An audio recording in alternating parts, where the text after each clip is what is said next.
আসসালামু আলাইকুম। ওয়ালাইকুম আসসালাম ওয়া রাহমাতুল্লাহি ওয়া বারাকাতুহু। কি অবস্থা যুব সমাজ?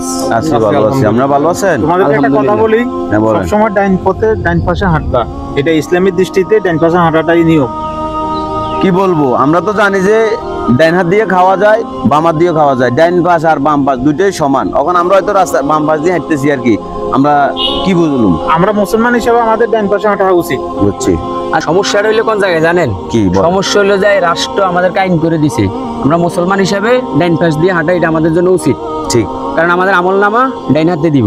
বুঝছি। আমরা মুসলমান যদি ইসলাম ধর্ম বিলংস করি, আমরা বাম পাশ দিয়ে হাঁটার কোনো সুযোগ নাই। রাষ্ট্র আমাদেরকে আইন করে দিছে বাম দিকে হাঁটার জন্য। এই জন্য দায়ী কিন্তু আমরা না, আমরা অনেকে জানি না। কথা বুঝছেন? এই জন্য আমাদের রাষ্ট্র যদি ভালোভাবে সবকিছু কার্যক্রম করে, তাহলে আমরা ডাইনপন্থী সবদিকে সর্বদিকে, যেহেতু মুসলমান ডাইনপন্থী, ডাইনাতে আমাদের আমলনামা দিব, সবকিছু মিলিয়ে আমাদের জন্য সফল কাম হবে। কথা বুঝাইতে পারছি? চক্র বিতক্র দরকার না। আর আপনারা তো সারাদিন খালি মোবাইল টিপেন, মোবাইলের ভিতরে ভালো কিছু আছে, ভালো কিছু দেখবেন। ওই যে গেমস খেলেন, এটা করেন সেটা করেন, লুডু খেলেন, হাবি জাবি কত কিছুই আছে, বুঝেন না আপনারা?